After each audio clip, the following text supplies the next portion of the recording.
Hello everyone, welcome to पढ़ online classes. आप सभी का हार्दिक स्वागत है। और कैसे हो सारे? उम्मीद करता हूँ सारे एकदम बढ़िया होंगे और सबकी पढ़ाई भी बिल्कुल अच्छे से चल रही होगी।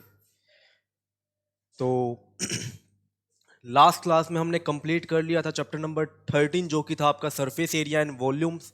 उसकी 4 एक्सरसाइज टोटल आपके एनसीईआरटी बुक में थी, जो आपके एग्जामिनेशन पॉइंट ऑफ व्यू से इंपॉर्टेंट थी। वो सारी एक्सरसाइज हमने क्लास में डिस्कस कर लिए थे। उससे रिलेटेड जितने भी क्वेश्चन थे, एग्जाम्पल थे, वो भी हमने क्लास में डिस्कस कर लिए थे। ठीक है, आज हम स्टार्ट करने जा रहे हैं बिल्कुल नया चैप्टर स्टैटिस्टिक्स, जो कि है chapter number 14 of class 10th NCERT. बिल्कुल ही इजी चैप्टर है।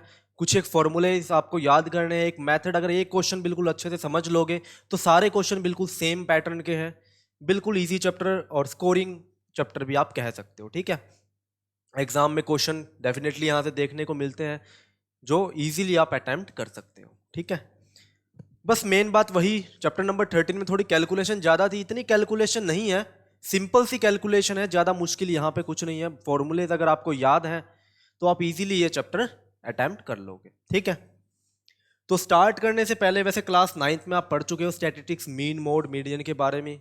ठीक है, उससे पहले स्टैटिस्टिक्स के बारे में थोड़ा जान लेते हैं। स्टैटिस्टिक्स किस चीज़ को डिफाइन करता है। ठीक है, तो सबसे पहले जो बात आती है स्टैटिस्टिक्स की,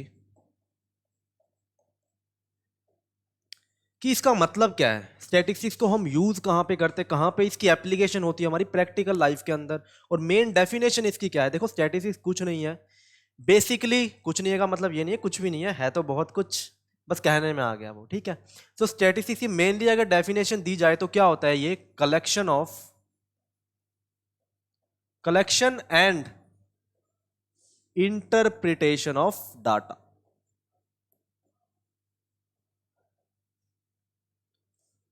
उसी को हम क्या बोलते हैं, स्टैटिस्टिक्स बोलते हैं। कोई भी डाटा हमारे पास गिवन हो, डाटा का मतलब क्या होता है यहाँ पे, जैसे इसे डाटा नहीं बोलते, डाटा बोलते हैं। ठीक है, तो डाटा का मतलब क्या होता है, कोई भी इंफॉर्मेशन जो हमारे पास गिवन है, ठीक है, उसको कलेक्ट करना, एक फॉर्म में रखना, उसी को हम क्या बोलते हैं, स्टैटिस्टिक्स का मेन पार्ट। और सेकंड में आपको इंटरप्रिटेशन करना, वहां पे उसका मतलब होता है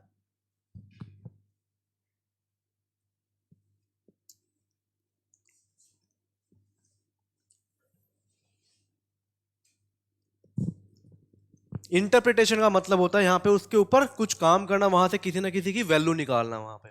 ठीक है, उसको हम बोलते हैं इंटरप्रिटेशन ऑफ डाटा। अब डाटा से क्या क्या चीजें हम फाइंड आउट कर सकते हैं, वो हम सारी चीजें हम डाटा यहाँ पे देखेंगे, कोई भी एग्जांपल लेके। तो सबसे पहले आपको समझ में आ गया होगा स्टैटिस्टिक्स होता क्या है, mainly collection and interpretation of data. ठीक है, आपको कोई भी इंफॉर्मेशन गिवन होगी, जैसे कि डे टू डे लाइफ में आपने देखा होगा, सबके घरों के सर्वे हुए हैं। हमारी पॉपुलेशन, अगर कंट्री की पॉपुलेशन हमें जाननी है तो हमारे घर घर काफ़ी गवर्नमेंट्स ऑफिशियल्स भी आते हैं कि हाँ भाई आपके घर में कितने लोग हैं, वो एक डाटा कलेक्ट करते हैं वहाँ से। फिर आपके पड़ोसी के घर से, तो सारे डिस्ट्रिक्ट वाइज, सिटी वाइज पूरी इंफॉर्मेशन कलेक्ट की जाती है, उसको जोड़ा जाता है और फिर कंट्री की पॉपुलेशन का एक डाटा बनाया जाता है कि हाँ भाई इस साल में इतने पॉपुलेशन फिलहाल इस स्टेट में है, टोटल मिला के इस कंट्री की टोटल इतनी पॉपुलेशन। तो वो किसकी हेल्प से होता है, सारा स्टैटिस्टिक्स का काम होता है वो। ठीक है, इसका डिपार्टमेंट, अलग ही डिपार्टमेंट होता है हमारे यहाँ पे, जो स्टैटिस्टिक्स के ऊपर यहाँ पे काम करते हैं। ठीक है, तो आपको उस चीज के अंदर डीप में नहीं जाना, आपको जो मेनली जो चीजें देखनी है वो अब यहाँ पे मैं समझाऊंगा आपको। देखो, अब मान लो आपके स्कूल की बात की जाए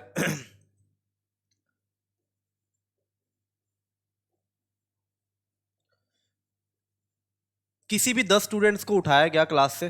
ठीक है, उनके मार्क्स देखे गए एग्जाम में, कोई भी 10 स्टूडेंट सिलेक्ट किए गए वहां से, उन 10 स्टूडेंट्स के क्या किए गए, मार्क्स को देखा गया कि कितने कितने मार्क्स उसके आए हैं। ठीक है, सबसे पहले मैं समझा रहा हूं यहाँ पे डाटा की फॉर्म कितनी होती है, टाइप्स कितनी होती है डाटा की। ठीक है, तो मेनली 10 स्टूडेंट्स को अगर उठाया गया और मैंने ये कह दिया कि भाई 10 के 10 स्टूडेंट्स के मार्क्स लिखो, कितने आए हैं, आउट ऑफ 10 ही मान लो। ठीक है, किसी के 3 है, किसी के 4 है, किसी के 5 है, किसी के 2 है, किसी के 5 है, फिर 5, 6, 3, 2, 1, कितने हो गए, 1, 2, 3, 4, 5, 6, 7, 8, 9 और 1, 3। ठीक है, ये कोई भी 10 स्टूडेंट्स के मार्क्स हमने यहाँ पे लिख लिए। ठीक है, पहले स्टूडेंट के मार्क्स, सेकंड के, थर्ड के, फोर्थ के, फिफ्थ के, अप टू 10 स्टूडेंट। 10 स्टूडेंट्स के मार्क्स मेरे पास गिवन है। ये क्या हो गया, एक डाटा आ गया मेरे पास कि हाँ भाई कि इस स्कूल में इस क्लास के कोई 10 स्टूडेंट्स को उठाया गया है, उनको सिलेक्ट किया गया, उन 10 स्टूडेंट्स के ये मार्क्स हैं, ठीक है। अब ये 10 स्टूडेंट्स के मार्क्स है, अब ये हमारे पास क्या आ गया, एक डाटा आ गया। यहां से मैं काफी सारे इंफॉर्मेशन निकाल सकता हूं। जैसे अगर मैं कहूं भाई ये बताओ ऐसे कितने स्टूडेंट हैं जिसके मार्क्स 3 और 4 के बीच में है, मतलब 3 और 5 के बीच में है। ऐसे नंबर, ऐसे कितने स्टूडेंट्स हैं जिसके मार्क्स 5 से लेस है। ऐसे कितने स्टूडेंट्स हैं जिसके मार्क्स 2 से ग्रेटर हैं। तो काफी सारी इंफॉर्मेशन इस डेटा की हेल्प से हम क्या कर सकते हैं, एनालाइज कर सकते हैं, ठीक है। वही काम हमें सीखते हैं स्टैटिस्टिक्स के अंदर, ठीक है। अब यहाँ पे मान लो ये इन्फॉर्मेशन गिवन है डाटा की, टोटल हमारे पास एक डाटा गिवन है यहाँ पे कि भाई 10 स्टूडेंट्स हैं, 10 स्टूडेंट्स के ये इतने इतने मार्क्स हमारे पास गिवन है, ठीक है। अब कोई मुझसे पूछेगा भाई ये बताओ एवरेज मार्क्स कितने हैं क्लास के, या फिर मान लो ये बैच कोई भी क्लास एक्स है, ठीक है, और एक क्लास वाई और ले ली मैंने यहाँ पे, उसके मार्क्स मैंने यहाँ पे लिख दिए। उसके मार्क्स मान लो 5, 4, 6, 3, 6, 5, 1, 2, 3, 4, 5, 6, 7, 8, 9, 10, ठीक है। ये भी टोटल आउट ऑफ 10 स्टूडेंट्स के मैंने किसी नेक्स्ट क्लास के 10 स्टूडेंट्स के मार्क्स यहाँ पे लिख दिया। अब इन दोनों चीजों को अगर मैं कंपेयर करूं और कोई मुझसे ये पूछे भाई ये बताओ इन दोनों क्लास में किस क्लास के मार्क्स ज्यादा अच्छे आए हैं, तो हम कैसे बताते हैं, हम इनकी निकालते हैं एवरेज। उस बेस पे हम इसको क्या बताते हैं कि जिसकी एवरेज ज्यादा होगी, कि एवरेज मार्क्स क्लास के 10 स्टूडेंट्स के जिसके ज्यादा होंगे उसी क्लास का क्या होगा, परफॉर्मेंस ज्यादा अच्छा रहा होगा। जैसे एवरेज मार्क्स कैसे निकालते हैं, सब नंबर्स को ऐड कर देंगे डिवाइड बाई जितने स्टूडेंट्स के मार्क्स हमारे पास हैं। तो यहां पे क्या आएगा एवरेज, यहां पे एवरेज मार्क्स कितनी आएगी यहाँ पे 3 + 4 + 5 + 2 + 5 + 6 + 3 + 2 + 1 + 3 डिवाइड बाई में 10, ठीक है। सिमिलरली यहां पे एवरेज निकालूंगा कितनी आएगी 5 + 4 + 6 + 3 + 6 + 5 + 4 + 3 + 2 + 6 डिवाइड बाई में 10। और जिसकी वैल्यू ज्यादा आएगी, जिसकी न्यूमेरिकल वैल्यू ज्यादा आएगी उस क्लास का परफॉर्मेंस ज्यादा अच्छा होगा as compared to another class. तो यहां पे देख सकते हो नंबर्स ज्यादा बड़े हैं तो एवरेज किसकी ज्यादा आएगी, इसकी एवरेज ज्यादा आएगी एज कंपेयर टू इसकी एवरेज, ठीक है। तो इस बेसिस पे हम क्या करते हैं, डाटा को एनालाइज करते हैं, वहां से कोई ना कोई इंफॉर्मेशन हम फाइंड आउट करते हैं। बट आपको इतनी सारी इंफॉर्मेशन, काफी सारी इंफॉर्मेशन हम यहां से फाइंड आउट कर सकते हैं। कोई लिमिट नहीं है कि कितनी इंफॉर्मेशन निकाल सकते हैं, कोई भी इंफॉर्मेशन हो सकती है। भाई 2 से ग्रेटर कितने बच्चों के मार्क्स हैं, 5 से लेस कितने के बच्चों के मार्क्स हैं, 2 और 6 के बीच में कितने बच्चों के मार्क्स हैं। तो काफी सारी इंफॉर्मेशन हम यहां से फाइंड आउट कर सकते हैं।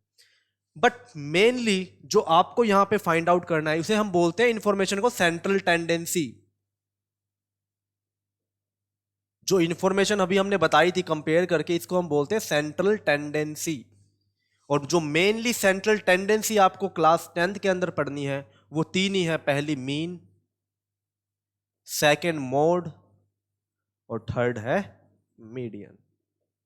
तीनों की अपनी अपनी इंपॉर्टेंस है, तीनों की निकालने का तरीका भी बिल्कुल डिफरेंट है, ठीक है। तो सबसे पहली जो एक्सरसाइज है वो आपकी बेस्ड है मीन के ऊपर, ठीक है। मीन के ऊपर बेस्ड है ये एक्सरसाइज, हम सेकंड में और ये एक्सरसाइज हम थर्ड में पढ़ेंगे, मोड और मीडियन। सबसे पहले हम पढ़ेंगे मीन, कैसे हम किसी भी डाटा का मीन हम कैसे फाइंड आउट करते हैं, ठीक है। तो उससे पहले जो चीज आपको जाननी पड़ेगी वो क्या है कि डाटा कितने टाइप्स के होते हैं। देखो डाटा के मेनली वैसे तो 2 टाइप होते हैं। एक तो होता है ग्रुप डाटा और एक आपके पास होता है अनग्रुप डाटा, ठीक है। ये 2 चीजें आपके पास बेसिकली डाटा को हम डिवाइड करते हैं स्टैटिस्टिक्स के अंदर।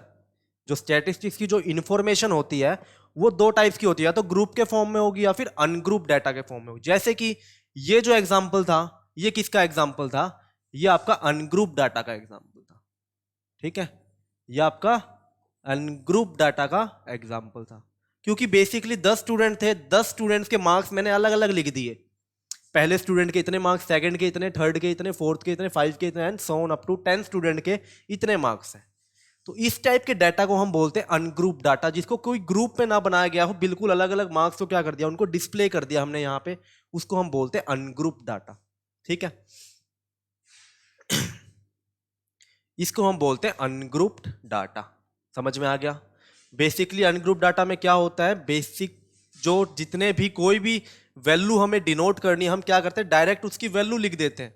ठीक है, क्या करते हैं, उसकी डायरेक्ट हम यहां पे वैल्यू लिख देते हैं। तो सबसे पहले अनग्रुप डाटा की मीन हम कैसे फाइंड आउट करते हैं उसको पहले जान लेते हैं एक बार, थोड़ा ब्रीफली क्या, फिर अच्छी तरीके से जान लेते हैं ताकि आपको आगे कोई दिक्कत ही ना हो। वैसे अनग्रुप डाटा का एग्जाम में क्वेश्चन नहीं पूछा जाता, बस समझाने के लिए ये। ठीक है, ये चीजें आप साथ के साथ नोट करते रहो, या फिर स्क्रीनशॉट लेना चाहो तो स्क्रीनशॉट भी ले सकते हो। ठीक है, अब मान लो टोटल एन की वैल्यू 10 स्टूडेंट्स, एन मान लिया मैंने कितने स्टूडेंट्स हैं, टोटल 10 स्टूडेंट्स हैं जिनके मार्क्स मैं यहाँ पे डिनोट कर रहा हूँ। ठीक है, वही सेम पिछले वाले क्वेश्चन की तरह मान लो कुछ भी 2 3 4 5 4 3 2 1 5, कितने हो गए, 1 2 3 4 5 6 7 8 9 और 5।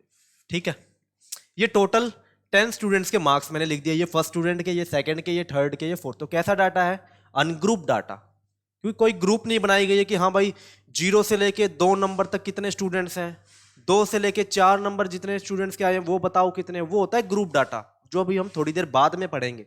अभी पढ़ लो अनग्रुप डाटा बस। तो यहाँ पे बेसिकली हमने क्या कर दिया, मार्क्स को डायरेक्टली अलग अलग स्टूडेंट के अलग अलग मार्क्स हमने डिनोट कर दिए।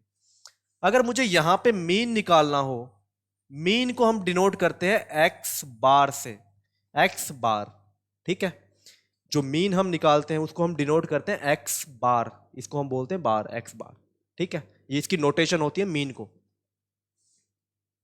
तो मीन जो निकालने का जो फॉर्मूला होता है, आप क्लास 9th में भी पढ़ के आए हो, वो क्या होता है, sum of observations, sum of all observations,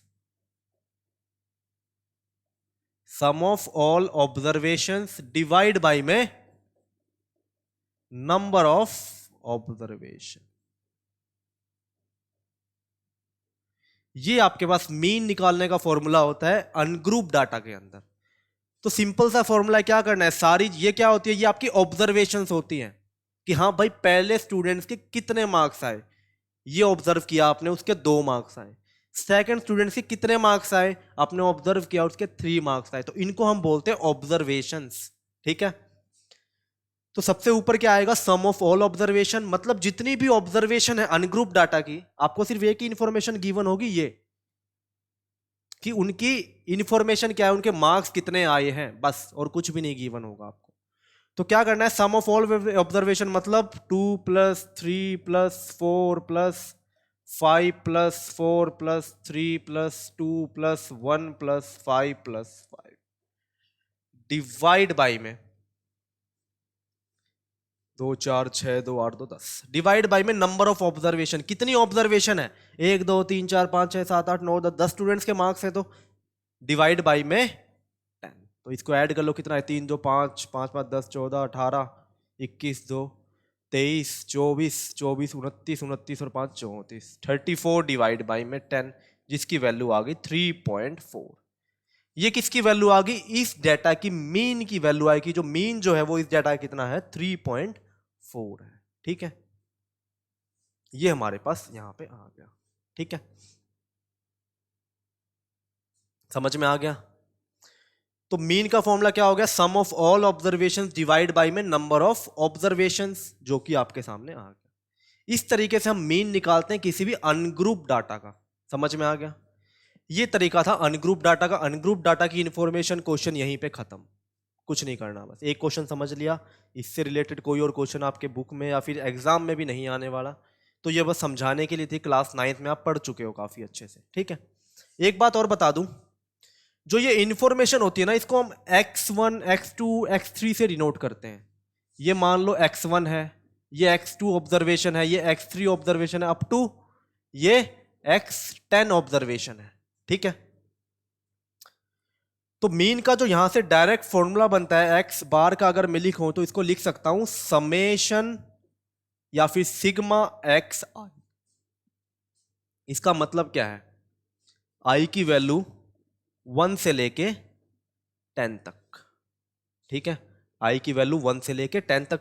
ये तो इस क्वेश्चन के लिए, बट जनरल फॉर्मूला क्या होगा, आई की वैल्यू 1 से लेके एन तक, डिवाइड बाई में नंबर ऑफ ऑब्जर्वेशन कितनी होगी, x i x two x one x three up to x n, तो कितनी ऑब्जर्वेशन होंगी, एन ऑब्जर्वेशन। तो ये हो गया जनरल फॉर्मूला, और ये चीज यहीं से आई है, जो ये चीज है ना इसको मैंने यहीं से लिखा है।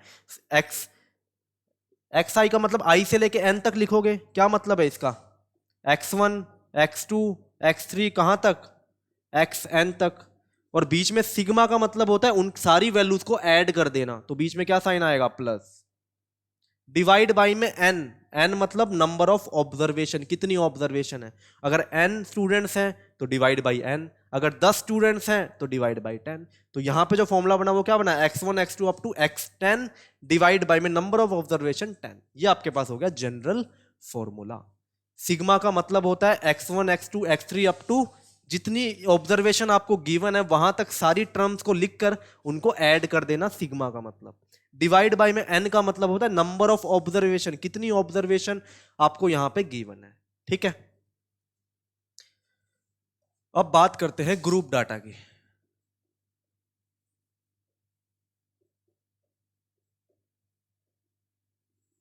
ग्रुप डाटा बेसिकली आपके दो तरीके के होते हैं, एक तो होते डिस्क्रीट फ्रीक्वेंसी और दूसरी होती है आपके पास कंटिन्यूअस फ्रीक्वेंसी। दोनों में क्या डिफरेंस है अभी देखते हैं। देखो मैंने क्या किया, एक टेबल बनाई यहां पे, ठीक है,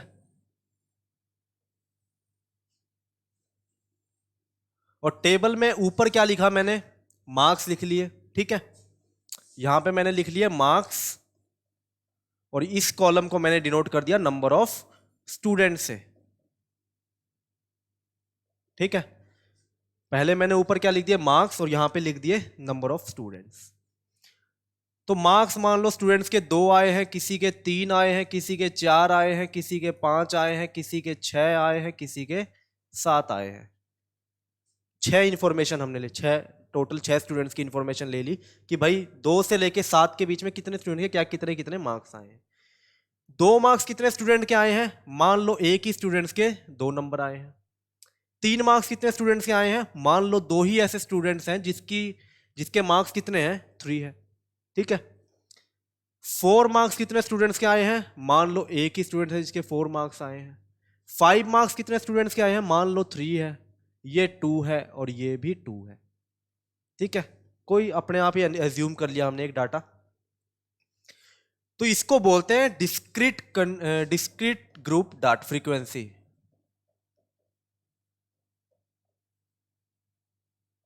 इसको हम बोलते हैं डिस्क्रीट फ्रीक्वेंसी डिस्ट्रीब्यूशन। हमने क्या किया यहां पे, जैसे पिछले क्वेश्चन में देखो हमने डायरेक्ट लिखा था कि फर्स्ट स्टूडेंट्स के 2 मार्क्स आए हैं, सेकंड के 3 आए हैं, थर्ड के 4 मार्क्स आए हैं, फोर्थ स्टूडेंट के 5 मार्क्स आए हैं। लेकिन हमने यहां पे क्या कर दिया,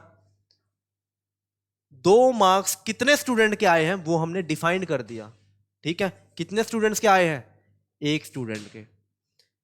3 मार्क्स कितने स्टूडेंट के आए हैं, 2 स्टूडेंट के, तो हम क्या लिखते थे, 3 2 बार लिखते थे। 4 मार्क्स कितने स्टूडेंट के आए हैं, सिर्फ एक ही स्टूडेंट है जिसके कितने मार्क्स आए हैं, 4 मार्क्स आए हैं। तो ये क्या कर दिया हमने, टेबल की फॉर्म में इसको डिफाइन कर दिया कि हाँ भाई ये अगर मार्क्स हैं तो स्टूडेंट में से इतने मार्क्स इतने स्टूडेंट के आए हैं, इतने मार्क्स इतने स्टूडेंट के, इतने मार्क्स इतने स्टूडेंट के। जो नीचे वाली इंफॉर्मेशन आपको दिख रही है इसको हम बोलते हैं फ्रीक्वेंसी, ध्यान से समझना बिल्कुल। और जो ऊपर जो इंफॉर्मेशन गिवन है उसको बोलते हैं हम ऑब्जर्वेशन या फिर क्लास मार्क, ठीक है। इसको हम बेसिकली बोलते हैं हम ऑब्जर्वेशन, या इसको आप क्लास मार्क भी कह सकते हो, ठीक है। ऑब्जर्वेशन रहने दो, इसको हम बेसिकली यहां पे क्लास मार्क ही डिनोट करेंगे, ठीक है। ये फ्रीक्वेंसी, इसको डिनोट करते हैं एक्स आई से, इसको डिनोट करते हैं एफ आई से, ठीक है। एफ आई का मतलब है F1 F2 F3 F4 F5 F6, x आई का मतलब है X1 X2 X3 X4 X5 X6, ठीक है। तो इसको हम बोलते हैं क्लास मार्क, इसको हम बोलते हैं फ्रीक्वेंसी, कि इस क्लास मार्क के कोरस्पोंडिंग उसकी फ्रीक्वेंसी कितनी है, मतलब कितनी बार ये चीज भाई कितनी बार हुई है, उसको बोलते हैं हम फ्रीक्वेंसी। तो 3 मार्क कितने स्टूडेंट के आए हैं, 2 स्टूडेंट के आए, तो वो क्या है, उसकी फ्रीक्वेंसी। ठीक है, ये है, ये आपके पास आ गया डिस्क्रीट फ्रीक्वेंसी डिस्ट्रीब्यूशन टेबल, ये समझ में आ गया होगा। कैसे जो जो नोटेशंस हैं उसको बिल्कुल अच्छे से समझना है, नोट करके रख लो साथ के साथ, वरना भूल जाओगे। ये क्लास मार्क और ये फ्रीक्वेंसी। ठीक है, अब यहां पे अगर मुझे मीन निकालना हो, जिसको हम डिनोट करते हैं एक्स बार से, उसका फॉर्मूला क्या होता है, क्या करो, x1 को f1 से मल्टीप्लाई कर दो, मतलब कि क्लास मार्क को फ्रीक्वेंसी से मल्टीप्लाई करो कोरस्पोंडिंगली।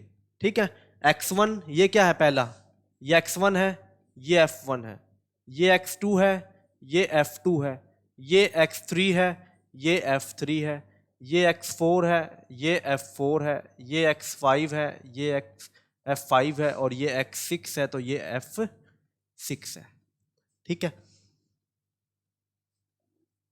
x1 f1 प्लस में x2 f2 प्लस में x3 f3 प्लस में x4 f4 प्लस में x5 f5 प्लस में x6 f6।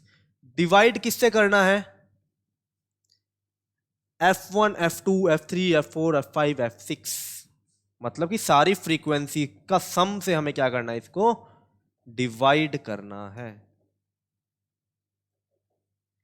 ये आपके पास फॉर्मूला आ गया। अगर अनग्रुप डाटा जो डिस्क्रीट फॉर्म में गिवन है उसकी क्या निकालनी हो आपको, मीन यहां पे फाइंड आउट करना। तो मल्टीप्लाई करो, पहले क्या आएगा, 2 इंटू 1 2 प्लस 3 दूनी 6 प्लस 4 1 जार 4 5 दिए 15 6 दूनी 12 7 दूनी 14, डिवाइड बाई में सारी फ्रीक्वेंसी का सम, सारी फ्रीक्वेंसी कितनी है 1 2 1 plus 2 plus 1 plus 3 plus 2 plus 2।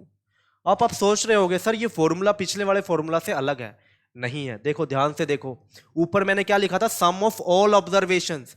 Observation क्या थी कि भाई एक स्टूडेंट के इतने मार्क है, सेकंड के इतने, थर्ड के इतने हैं। तो भाई यहाँ पे ये देखो 2 मार्क कितने स्टूडेंट के, एक ही स्टूडेंट के, तो क्या मैं किसको क्या लिखूंगा, 2 लिखूंगा सिर्फ। यहां पे अगर इसको मैंने अनग्रुप डाटा की फॉर्म में अगर मुझे लिखना हो तो मैं कैसे लिखूंगा, 2 मार्क कितने स्टूडेंट के हैं, एक ही स्टूडेंट के हैं।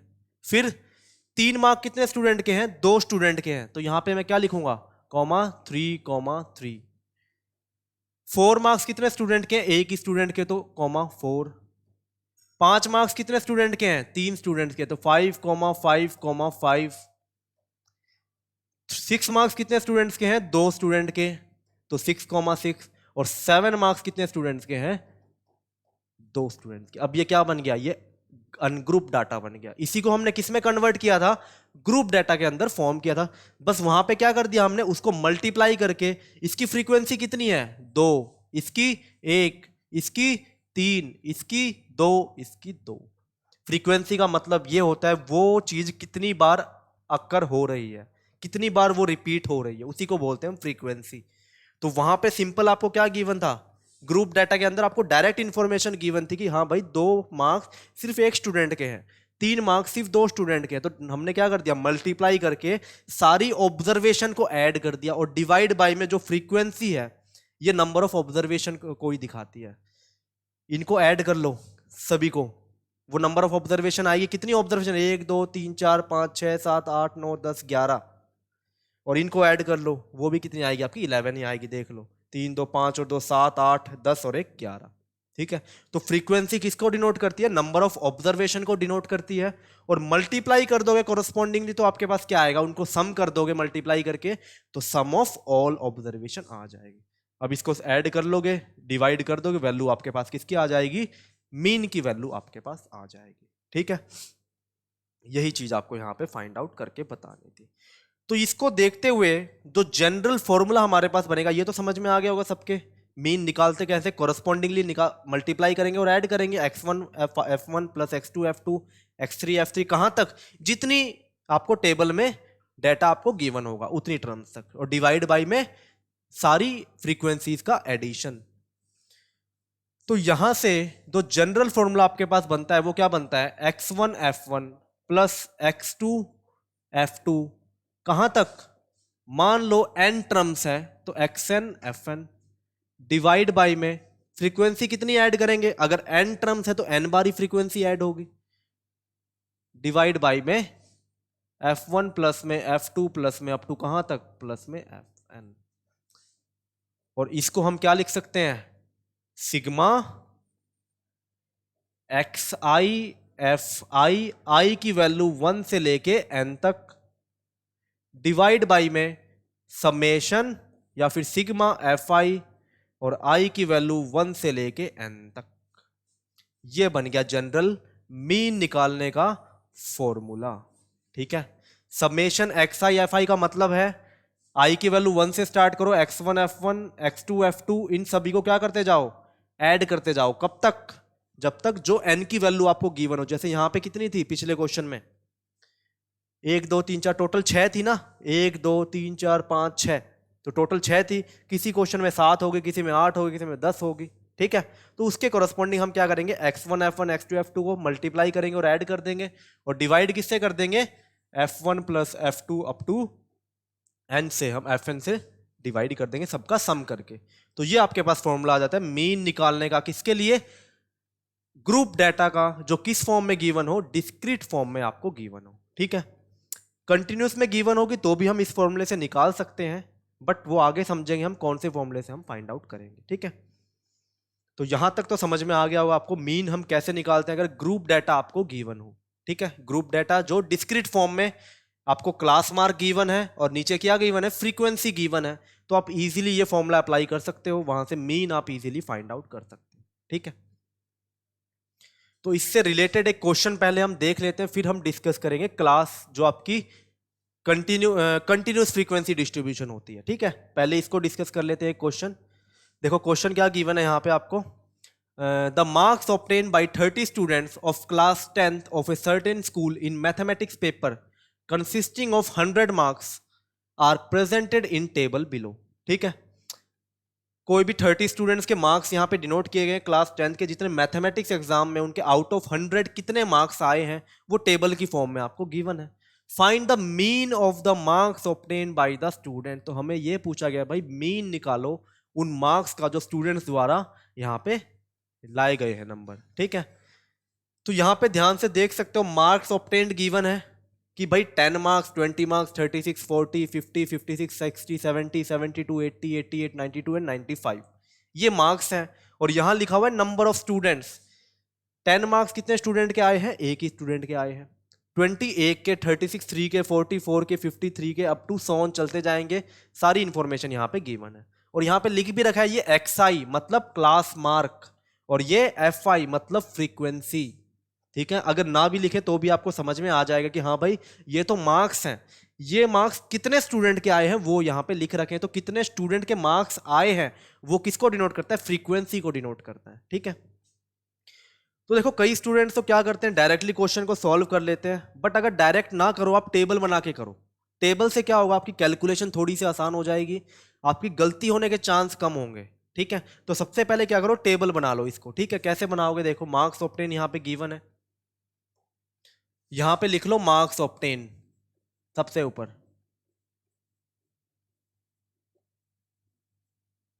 फिर क्या गिवन था यहां पे आपको, फ्रीक्वेंसी गिवन है जिसको हम बोलते हैं FI, और ये क्या आपकी XI। जो जो नंबर्स आपको गिवन है यहां पे वो सारे नंबर्स यहां पे नोट डिनोट कर लो। यहां पे जो टेबल में आपको मार्क्स गिवन है वो है आपके 10 20 36 40 50 56 60 70 72 80 88, एक मिनट यहाँ पे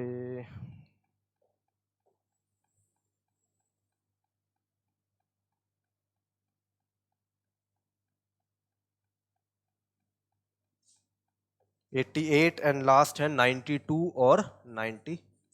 ठीक है, ये सारे मार्क्स आपको यहाँ पे टेबल के अंदर गिवन थे, और इनकी जो फ्रीक्वेंसी गिवन थी वो है 1 1 1 3 4 3 2 4 4 3 2 4 4 और 1 1 2 3 1 1 1 2 3 1, ये सारी फ्रीक्वेंसी आपको यहाँ पे गिवन थी। ठीक है, जो पिछली इंफॉर्मेशन थी उसी को मैंने यहाँ पे टेबल की फॉर्म में लिख दिया, जो ये इंफॉर्मेशन टेबल के फॉर्म में गिवन थी वही को हमने नेक्स्ट पेज में लिख दिया।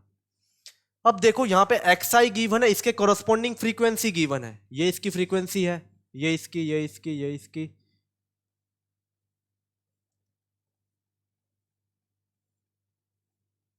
ठीक है, ये फ्रीक्वेंसीज गिवन है। अब मीन निकालने का जो फॉर्मूला होता है हमारे पास, मीन निकालने का जो फॉर्मूला होता है हमारे पास क्या होता है, एक्स बार जिसे हम बोलते हैं समेशन i इक्वल टू 1 से n xi fi divide by में समेशन fi, और i की वैल्यू भी 1 से n। तो मतलब x1 f1 x2 f2 x3 f3 कहां तक, n की वैल्यू जितनी गिवन है।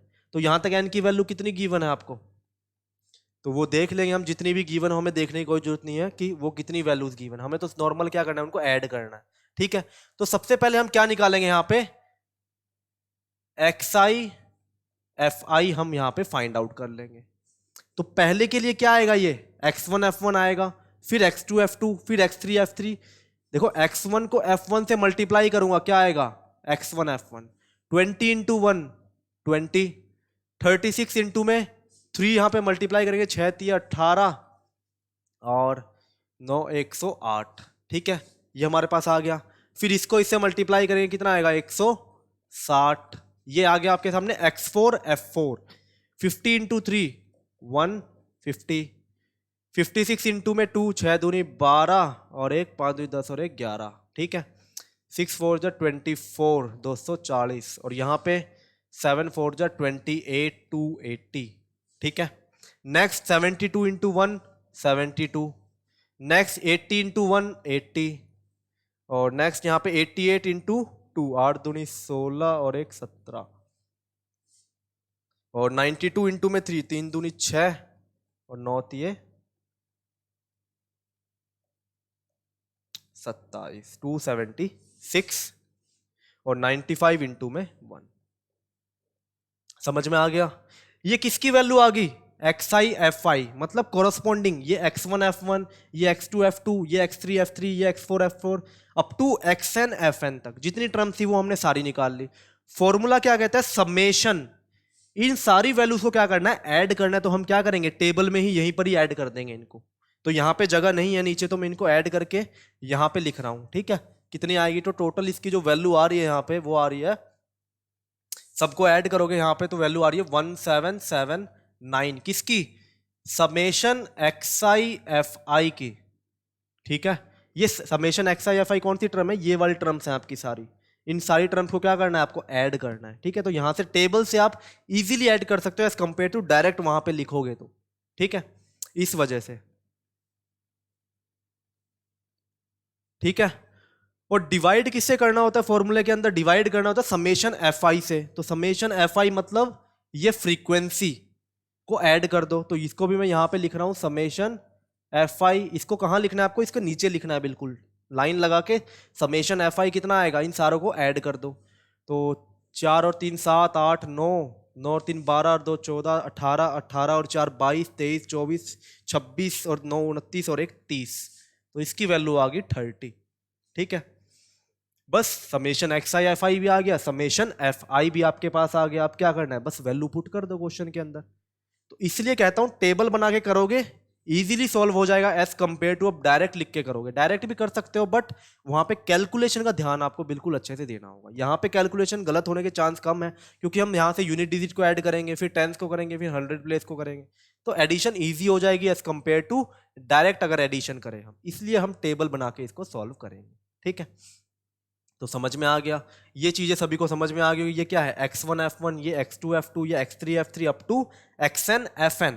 इन सारी टर्म्स को हमें ऐड करना होता है ये निकालने के लिए, ये चीज। क्योंकि इसका मतलब क्या है, x1 f1 plus x2 f2 plus में x3 f3 कहां तक, जितनी टर्म्स गिवन है xn fn डिवाइड बाय में इसका मतलब क्या है, F1 प्लस में F2 प्लस में अप टू Fn, ठीक है। और इन सब की वैल्यू हमने टेबल से निकाल ली, इन सभी को ऐड करके कितने आई 1779, तो यहां पे वैल्यू पुट कर दो 1779 डिवाइड बाय में फ्रीक्वेंसी का सम कितना आया 30, तो इसकी वैल्यू भी यहां पे पुट कर दो। अब इसको सिंपली यहां पे डिवाइड कर लोगे और वैल्यू इजीली यहां पे फाइंड आउट कर लोगे, ठीक है। इसकी वैल्यू अब यहां पे आपको फाइंड आउट करके बतानी। तो यहाँ पे जो वैल्यू आ रही है वो आ रही है 59.3, इसका क्या आ गया एक्स बार, मतलब कि मीन यहाँ पे आ गया, ठीक है। 30 को डिवाइड करके देख लोगे यहाँ पे नॉर्मली 1779 से, तो पहले जा रहे हैं 150 पे, तो 150 279 9 तिये 27, तो 270, और यहाँ पे पॉइंट में 0, तो 30 तिये 59.3 यहाँ पे इसकी वैल्यू आपके पास आ जाएगी, ठीक है। तो इस तरीके से हम निकालते हैं। अगर आपको क्या गिवन हो, नॉर्मल एक ग्रुप डाटा गिवन हो डिस्क्रीट फॉर्म में, ठीक है, तो डिस्क्रीट फॉर्म में अगर कोई डाटा आपको गिवन है तो इस तरीके से हम उसकी क्या निकालेंगे, मीन यहाँ पे फाइंड आउट कर लेंगे। अब एक्सरसाइज के क्वेश्चन यहाँ पे गिवन है तो सिमिलर सेम क्वेश्चन है सारे, मेथड बिल्कुल वही अप्लाई करना है।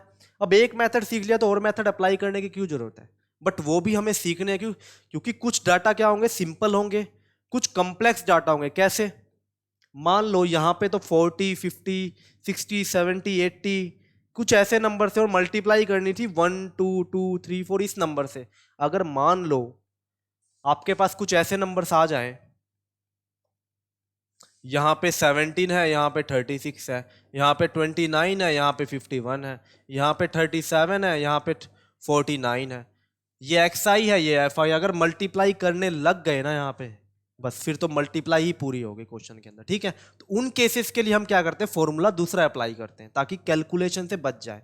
स्टैटिस्टिक्स में जितने भी फॉर्मूले, अगर ये सोच रहे हो आप सर एक ही चीज के 2 से 3 फॉर्मूले क्यों गिवन है, तो वो कुछ नहीं, बस आपकी कैलकुलेशन को सिंप्लीफाई करने के लिए गिवन है, ताकि आपकी कैलकुलेशन क्या हो जाए, ईजी हो जाए, वहां पे आपको कैलकुलेशन ज्यादा ना करनी पड़े, इसी वजह से। अब जैसे यहाँ पे सोच लो, अब मान लो यही डाटा मैंने गिवन होता है यहाँ पे और इसी का मीन निकाल लो, तो तुम मल्टीप्लाई करते अलग अलग, दो दो टर्म्स की मल्टीप्लाई अलग अलग करनी पड़ती, तो काफी बड़ा क्वेश्चन हो जाता है। इसी वजह से हम फॉर्मूले डिफरेंट अप्लाई करते हैं। तो जहां पे एक्सरसाइज के क्वेश्चन स्टार्ट कर देना आज से करने, ठीक है। जो मेन होंगे वो मैं आपको यहाँ पे करवा दूं, क्योंकि बिल्कुल सेम टाइप के क्वेश्चन है। अब चलते हैं हम सबसे पहले कंटिन्यूस डिस्ट्रीब्यूशन टेबल के लिए। ये पढ़ ली थी हमने कौन सी, यहां पे हमने सबसे पहले पढ़ा डिस्क्रीट फ्रीक्वेंसी टेबल, ठीक है, जहां पे आपको XI और FI गिवन होगा, क्लास मार्क और फ्रीक्वेंसी। कंटिन्यूस टेबल में भी आपको यही गिवन होगा, बस वहां पे एक कॉलम एक्स्ट्रा बनता है, उसको हम अभी डिस्कस करेंगे। फॉर्मूला यही है, summation XI FI divide by में समेशन FI।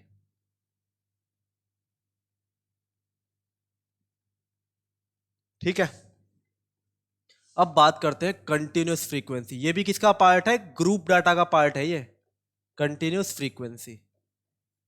कंटिन्यूस फ्रीक्वेंसी में अगर आपको क्या गिवन हो, क्वेश्चन गिवन हो, ठीक है। अब मान लो कुछ मार्क्स गिवन थे 2 3 4 5 3 2 1 6 7 3 4 5 6 7 8 9 और यहाँ पे 5, ठीक है। ये कुछ मार्क्स गिवन थे 10 स्टूडेंट्स के, ठीक है, आउट ऑफ 10 मान लेते हैं, आउट ऑफ 10 10 स्टूडेंट्स के ही मार्क्स आपको यहाँ पे गिवन है। यहां पे क्या गिवन होगा, अब आपको क्लास इंटरवल गिवन होगी। क्लास इंटरवल का क्या मतलब होता है वो भी अभी समझेंगे।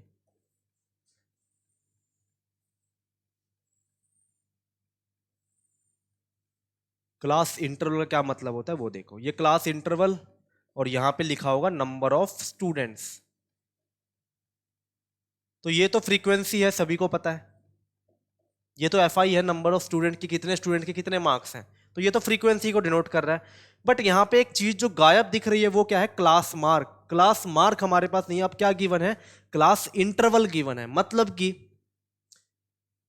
0 से 2 2 से 4, 4 से 6 और 6 से 8। समझ आ गया? इसका क्या मतलब है कि भाई 0 से लेके 2 तक ऐसे कितने स्टूडेंट्स हैं जिनके मार्क्स 0 और 2 के बीच में है। ठीक है, तो 0 यहां पे बिल्कुल ध्यान से समझना, यहां पे क्या गिवन आपको, 0 से 2 गिवन है कि इस इंटरवल के बीच में, इसीलिए इसको क्या बोलते हैं, क्लास इंटरवल बोलते हैं, कि 0 और 2 के बीच में कितने स्टूडेंट के, वहां पे एग्जैक्ट वैल्यू गिवन थी कि हाँ भाई 2 मार्क्स इतने स्टूडेंट के हैं, 3 नंबर इतने स्टूडेंट के हैं, 5 नंबर इतने स्टूडेंट के हैं। बट अब क्या गिवन है कि भाई 0 से लेके 2 नंबर के बीच में कितने स्टूडेंट हैं, तो चेक करो। एक चीज ध्यान रखना, यहां पे जो सबसे ज्यादा बच्चे कंफ्यूज होते हैं, 2 यहां पे भी है, 2 यहां पे भी है।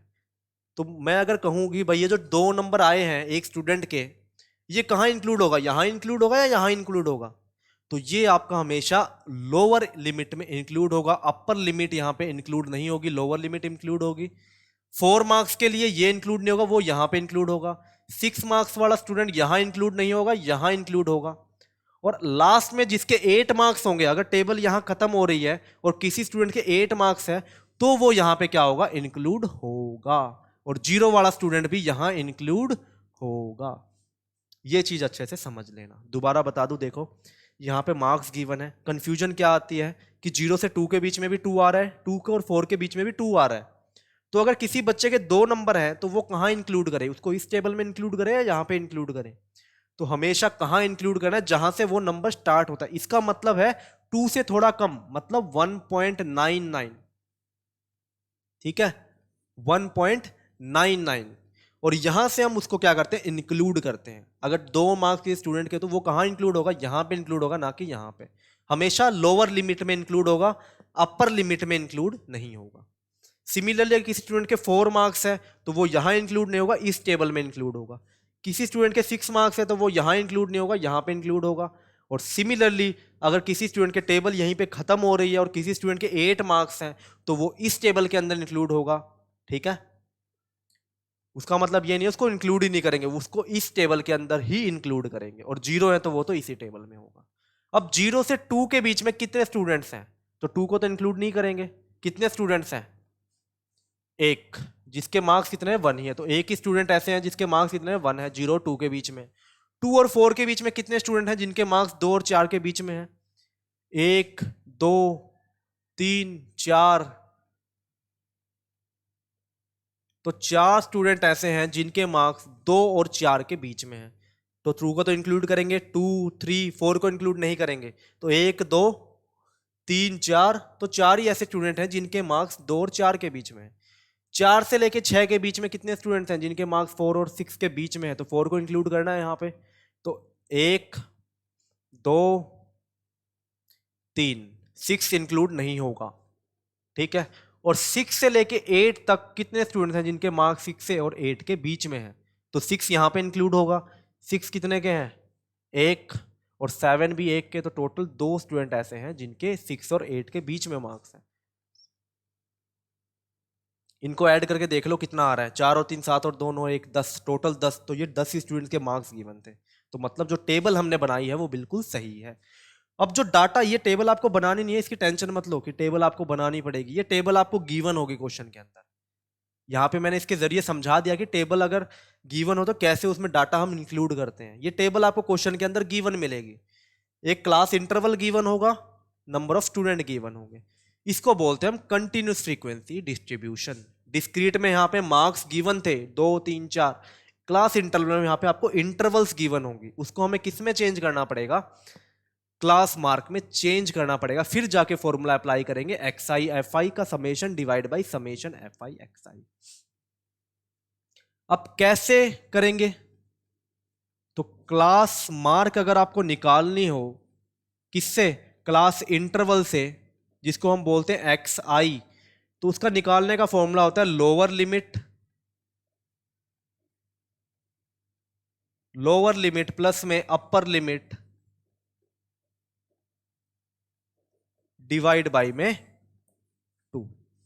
ठीक है, सबसे पहले ये आपको फाइंड आउट करना पड़ेगा। ठीक है, इसकी वैल्यू आपको यहां पे फाइंड आउट करनी पड़ेगी, तभी जाके आपका क्या आएगा, क्लास मार्क आएगा। Lower limit plus upper limit का कहने का मतलब क्या है इस इंटरवल के लिए हम क्लास मार्क फाइंड आउट करेंगे, ठीक है। जैसे इस टेबल को मैं ऐसे भी लिख सकता हूं 0 से 2, 2 से 4 और 6 से 8। ये क्या थी? क्लास इंटरवल, ठीक है। ये क्या था? यहाँ पे क्लास इंटरवल। यहाँ पे क्या गिवन था आपको? फ्रीक्वेंसी गिवन थी जो एफ आई। कितनी गिवन है यहाँ पे आपको? गिवन है 1, 4, 3 और 2। तो यहाँ पे 1, यहाँ पे 4, यहाँ पे 3 और यहाँ पे 2, ठीक है। ये यहाँ पे वैल्यू आ गई फ्रीक्वेंसी की। और ये क्लास इंटरवल, हमें क्या फाइंड आउट करना है यहाँ पे? सबसे पहले क्लास मार्क, जो फॉर्मूला अप्लाई करने के लिए सबसे मेन इंपॉर्टेंट चीज। और क्लास मार्क निकालने का मैंने फॉर्मूला बताया है, लोअर लिमिट प्लस में upper limit divide by 2। Lower limit और अपर लिमिट किसकी? इंटरवल की। इसको बोलते हैं लोअर लिमिट, इसको बोलते हैं अपर लिमिट। इसको बोलते हैं लोअर लिमिट, इसको बोलते हैं अपर लिमिट। जो स्टार्टिंग वैल्यू होती है उसको बोलते हैं लोअर लिमिट, जो एंडिंग वैल्यू होती है उसको बोलते हैं अपर लिमिट डिवाइड बाई 2। तो इस इंटरवल के लिए जो एक्स आई की वैल्यू, मतलब क्लास मार्क की जो वैल्यू आएगी, वो एक ऐसी वैल्यू होगी जो पूरे इंटरवल को क्या कर देगी? डिफाइन कर देगी, ठीक है। इसका कहने का मतलब ये होता है एक्स आई एक ऐसी वैल्यू आएगी जो पूरे इंटरवल को क्या कर देगी? डिफाइन कर देगी, और उसके बिल्कुल बीच में आएगी वो वैल्यू। तो कैसे निकालेंगे? 0 + 2 डिवाइड बाई में 2, तो कितना आएगा? 0 + 2 डिवाइड बाई 2 आएगा आपके सामने 1। इसमें कैसे निकालेंगे? लोअर लिमिट प्लस में अपर लिमिट डिवाइड बाई 2, यह आ गया 3। 4 lower limit plus upper limit divide by 2, 5 lower limit plus upper limit divide by 2, 8 और 6 14 डिवाइड बाई 7, ठीक है। तो जो देख सकते हो वैल्यू जो आई हो बिल्कुल इन दोनों के बीच में आई है, एग्जैक्ट 0 2 के बीच में। एग्जैक्ट बीच में कौन सा नंबर है? 1 है। 2 और 4 के एग्जैक्ट बीच में 3 है। 4 और 6 के एग्जैक्ट बीच में 5 है। 6 और 8 के एग्जैक्ट बीच में 7 है। इसी को हम बोलते हैं यहाँ पे क्लास मार्क्स, ठीक है। बस क्लास मार्क्स हमारे पास आ गई। अब तो हम इसको हमने किस में चेंज कर दिया? तो यहां से जो नोट करने वाली बात है, जो सबसे इंपॉर्टेंट नोट करने वाली था, कंटिन्यूस डिस्ट्रीब्यूशन टेबल को हमने किस में कन्वर्ट कर दिया? डिस्क्रीट फ्रीक्वेंसी टेबल में कन्वर्ट कर दिया। और अब हम क्या कर देंगे? फॉर्मूला अप्लाई कर देंगे, ठीक है। कंटिन्यूस फ्रीक्वेंसी डिस्ट्रीब्यूशन टेबल थी, इसको हमने किस में कन्वर्ट कर दिया? डिस्क्रीट फ्रीक्वेंसी टेबल में कन्वर्ट कर दिया। एक्स आई गिवन है, जैसे पहले क्वेश्चन में क्लास मार्क्स गिवन होते थे। 1 मार्क्स कितने स्टूडेंट के हैं? 1 के। 3 मार्क्स 4 के। 5 मार्क्स 3 स्टूडेंट के। 7 मार्क्स 2 स्टूडेंट के। तो ये हमने क्या कर दिया? इसको डिस्क्रीट फ्रीक्वेंसी डिस्ट्रीब्यूशन टेबल में कन्वर्ट कर दिया। अब क्या करेंगे? डायरेक्ट फॉर्मूला अप्लाई करेंगे। कौन सा? समेशन एक्स आई एफ आई। तो उसके लिए क्या निकालना पड़ेगा? पहले एक्स आई और एफ आई। कैसे निकालते हैं? x1 इंटू में f1, 1 इंटू 1 1, 4 3 जर 12, 5 3 जर 15, 7 2 जर 14। इन सभी को क्या कर दो? ऐड कर दो, तो क्या आ जाएगी? एक्स आई एफ आई। तो कितना आएगा? 5 और 4 9 10 11 12, और यहाँ पे 1 2 3 और 4, 42 आपके पास आ गया, ठीक है। 42 किसकी वैल्यू होगी? एक्स आई एफ आई की। डिवाइड बाई समेशन एफ आई, तो ये क्या आएगा? समेशन एफ आई किस, और ये किसकी वैल्यू आई है? Summation x i f i की। समेशन एफ आई कितना आएगा? 4 और 3 7 और 2 9 और 1 10। बस अब क्या कर दो? वैल्यू क्वेश्चन के अंदर पुट कर दो। तो मीन कितना आएगा यहाँ पे? मीन आएगा एक्स बार, जो कि किसके इक्वल होगा? 42 डिवाइड बाई में 10, मतलब कि 4.2 इसका आंसर यहाँ पे आ गया, ठीक है। इस तरीके से हम फाइंड आउट करते हैं ग्रुप डाटा। अगर जो क्लास इंटरवल की फॉर्म में अगर गिवन हो और उसका हमें क्या निकालना हो? मीन निकालना हो, तो पहला स्टेप क्या होता है? उसको किस में कन्वर्ट करना? उसको डिस्क्रीट फ्रीक्वेंसी टेबल में कन्वर्ट करना। फिर उसका सेम फॉर्मूले से हम क्या करेंगे? मीन वहां पे फाइंड आउट कर लेंगे। समझ में आ गया? तो इंटरवल से क्लास मार्क में कन्वर्ट करने के लिए क्या इंपॉर्टेंट है? ये सबसे इंपॉर्टेंट है, क्लास मार्क का फॉर्मूला। इसको बिल्कुल अच्छे से नोट कर लो।